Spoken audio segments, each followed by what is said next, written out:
ہمارے بر صغیر کے لوگوں نے، یہ ہے زعفر جن کا مقام. ٹھیک ہے، حسن بھائی بیچ میں آ جائیے. دور دراز سے لوگ آنے لگے یہاں پہ زیارت کرنے کے لیے، اور یہاں بر صغیر کے جتنے ہندوستان اور پاکستان کے جتنے بھی گروپ ہیں یہاں پہ آتے ہیں زعفر جن کے مقام. اچھا، زعفر جن کی تاریخ کیا ہے؟ یقیناً زعفر جن جو ہے وہ آئے تھے نصرت امام حسین کے لیے. تاریخ کہتی ہے کہ 10 محرم تاج پوشی زعفر جن. بعض لوگ کہتے ہیں شادی کا دن تھا، بعض لوگ کہتے ہیں کہ تاج پوشی کا دن تھا.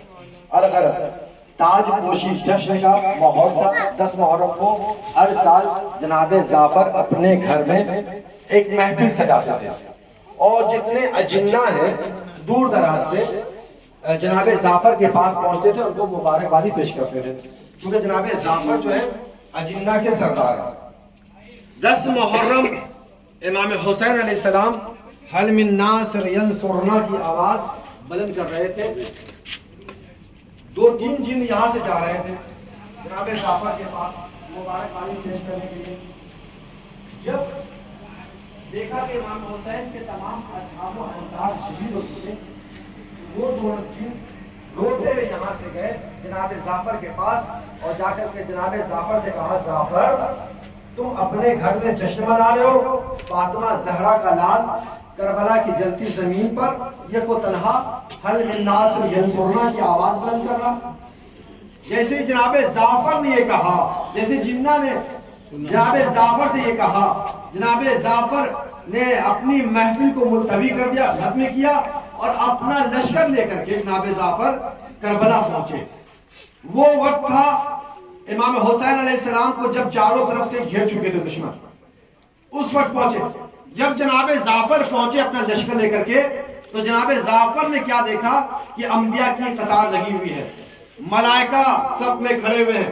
آقا حسین آپ اجازت دیجئے، ابھی چند لمحوں میں اس کو ان دشمنان اہل بیت کو فنار کیے دیتا ہوں. جناب زعفر چلتے چلتے آقا حسین کے پاس پہنچے. آقا حسین ہم زعفر ہیں، اپنا لشکر لے کر گئے، آقا اجازت دیجئے ابھی چند لمحوں میں دشمنوں کو فنار کیے دیتا ہوں، بس آپ اجازت دیجئے. آقا حسین نے کہا، زعفر بہت دیر ہو چکی، اب میں اکبر کی لاش اٹھا چکا،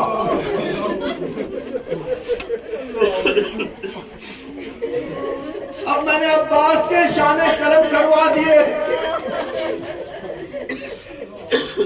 میں نے علی اصغر کی ننھی سی قبر کھود دی، زعفر بہت دیر ہو چکا، زعفر واپس چلے جاؤ.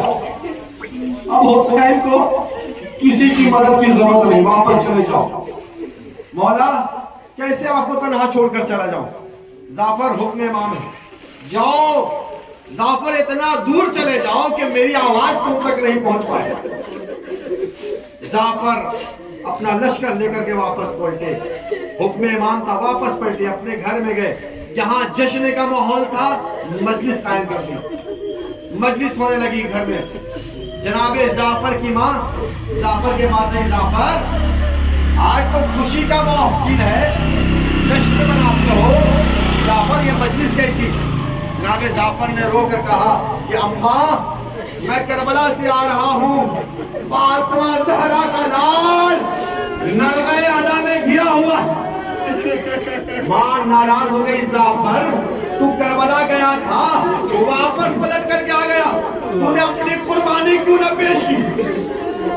جناب زعفر نے کہا، ماں میں گیا تھا، آقا حسین نے ہمیں واپس پلٹا دیا.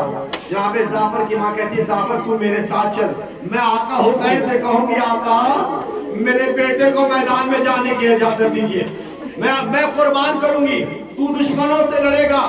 اب تاریخ کہتی ہے کہ زعفر کی ماں زعفر کو لے کر کے جب کربلا میں پہنچی تو اس وقت قد قتل الحسین بے کربلا، الا ذوب الحسین بے کربلا کی آواز گونج رہی تھی. ارے حسین قتل کر دیے گئے، حسین شہید کر دیے گئے. ارے حسین کا سر نیزے میں پلو کر آسمان کی طرف بلند کیا جا رہا تھا. ارے اس وقت پہنچے زعفر اور زعفر کی ماں جب منادی ندا دے رہا تھا، ارے لوٹو تبرکات علی و بطول کو، اللہ